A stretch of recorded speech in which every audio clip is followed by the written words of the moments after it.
Shalom, haleluya, praise the Lord. Bertemu kembali dalam part yang kedua pembacaan firman Tuhan.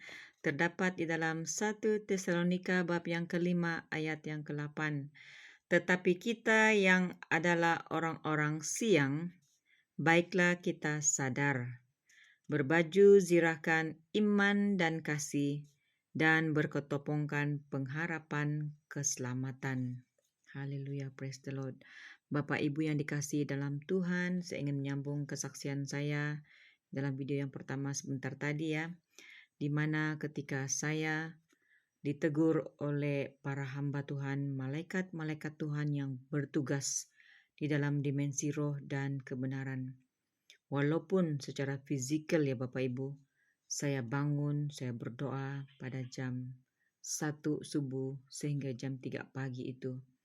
Namun hasil daripada pendeteksian para malaikat Tuhan, bukan satu malaikat tetapi beberapa malaikat Tuhan yang mengkonfirmasi bersama dengan Roh Bapa Syurgawi yang berdiam di dalam Bapak Iman Lahagu, mendapati bahwa saya sesungguhnya mengalami tidur Bapak Ibu, tidur jasmani, tidur rohani.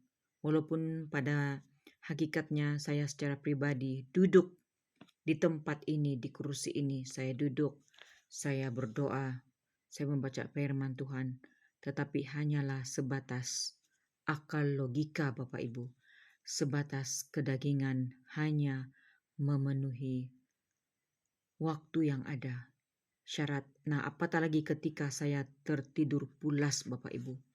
Ketika saya didapati tidur berselimutkan selimut yang nyaman, tidur di tempat yang empuk, dan di sana dilihat roh saya Bapak Ibu ditawan oleh kuasa kegelapan. Ada ular yang coba untuk melilit di kaki. Di sana saya duduk di kaki Tuhan, saya sadar Bapak Ibu bahwa betapa pentingnya berjaga-jaga dan berdoa ini, di mana firman Tuhan ini hidup dan berkuasa. Apabila kita tidak berjaga-jaga dan berdoa seperti mana yang dikatakan oleh Yesus ketika ia berada di Taman Getsemani, ia memberitahu kepada muridnya yang rapat dengannya ketika Yesus sebelum disalib. Dia membawa muridnya yang rapat dengannya dan menyuruh mereka untuk berjaga-jaga dan berdoa. Tetapi ketika Yesus selesai berdoa, didapatilah mereka ini sedang tertidur pulas Bapak Ibu, karena kecapean, karena keletihan. Nah, saya ingin mengajak kita merenungkan firman Tuhan yang saya bacakan sebentar tadi. Kita, firman Tuhan katakan, adalah orang siang. Ketika kita telah melihat sang terang yang ajaib itu, Tuhan Yesus Kristus yang adalah pembawa terang, sumber terang itu, menerangi dunia dalam kegelapan ini. Ketika ia berinkarnasi menjadi manusia, datang kedua kalinya untuk menghakimi dunia ini, ia mengambil wadah tubuh casing seorang pemuda yang bernama Aditya Nugrahanto, E Alpha O Omega. Maka cahaya kemuliaan memancar di atasnya. Dia adalah sang terang itu. Ia membawa kita, menyadarkan kita betapa pentingnya kita anak-anak Tuhan jangan lagi tidur lena Bapak Ibu. Di mana pada hari kemarin ya, ketika Pangeran Ilahi memberitahu di dalam pesan terpentingnya kepada kita semua anak-anak Tuhan dalam ketiga pasukan, juga pesan kepada semua anak-anak Tuhan yang ada di live YouTube yang mengikuti ibadah itu. Saya menggarisbawahi dan menyalin nota ya Bapak Ibu, di mana Pangeran Ilahi, Tuhan Yesus Kristus, Roh Alfa dan Omega, yang berdiam di dalam Pak Aditya Nugrahanto, dengan penuh cinta kasih memberitahu kepada kita, ini waktu kita untuk meninggalkan segala kesibukan-kesibukan kita. Kesibukan-kesibukan lain yang tidak penting katanya ditinggalkan. Carilah hadirat Tuhan. carilah wajah Tuhan. Ini adalah waktu-waktu yang urgent untuk kita mencari wajah Tuhan. Karena apa? Karena murka-murka Tuhan sedang ditimpakan. Nah, ketika kita memilih untuk mematikan tidur kita Bapak Ibu, mematikan kedagingan kita, tidur itu adalah satu bentuk kedagingan Bapak Ibu. Bagaimana kita dapat melawan kedagingan kita? Kita harus berdoa dan berpuasa, bermohon belas kasihannya, meminta kekuatan yang daripada surga. Itu yang saya alami Bapak Ibu.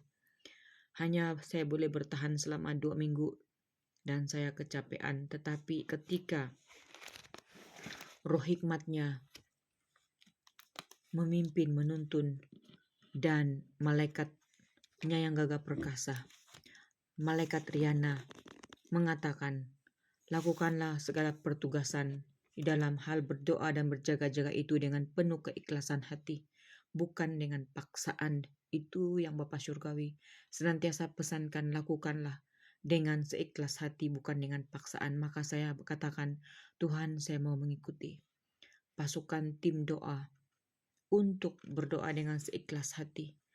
Dan saya mengikhlaskan tidur saya yang lena itu saya korbankan. Saya jadikan suatu korban persembahan di hadapan-Mu untuk berdoa dan berjaga-jaga. Nah, ketika malam semalam itu, Pangeran Ilahi mengatakan, tahun 2026-2027 ini, ambillah sikap doa. Berdoa itu sangat penting, paling penting saat ini katanya. Dan ia juga memberitahu bahwa tugas mempelai di alam roh itu semakin sibuk. Ditambah-tambah lagi tugas-tugasnya. Kita juga anak-anak Tuhan, jangan kita tidur Bapak Ibu. Dan Pangeran mengatakan, tidur itu dicari waktu yang tepat. Marilah kita berhikmat, mohon hikmat, bahkan Dia, Sang Hikmat, telah turun ke atas dunia ini. Di dalam wadah Bapak Eman Lahagu, di dalam wadah Pangeran Ilahi Pak Aditya Nugrahanto, mengajar kita secara langsung mengatakan bahwa tidur pada waktu yang tepat, kita harus mengubah tidur kita. Jam doa kita jam 1 subuh itu, sehingga jam 3 itu kita khususkan untuk Tuhan, mencari wajah Tuhan. Dan Pangeran mengatakan, gunakan alarm, gunakan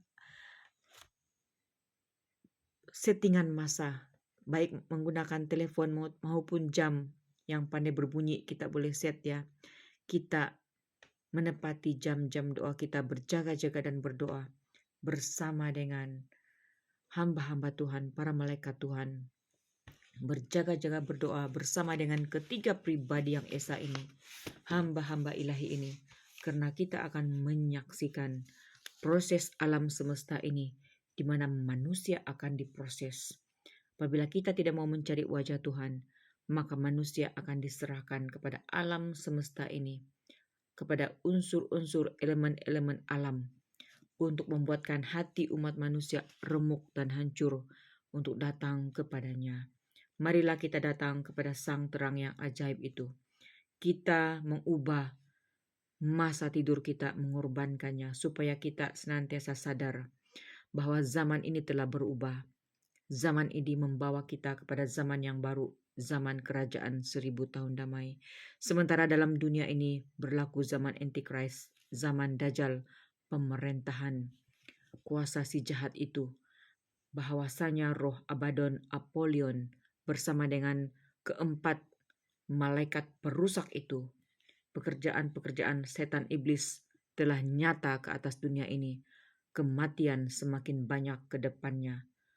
Penjaringan jiwa-jiwa di ambang kematian sedang berlaku. Dan jika kita tidak berjaga-jaga dan berdoa, kita akan terseret Bapak Ibu. Marilah kita tekun melakukannya dengan penuh keikhlasan, berjaga-jaga dan berdoa. Haleluya, praise the Lord. Tuhan memberkati roh, jiwa, dan tubuh kita. Marilah kita sepakat, sehati, sepikir, berjaga-jaga dan berdoa bersama dengan ketiga pribadi yang esa. Shalom, shalom Elohim. Tuhan memberkati. Haleluya. Amin.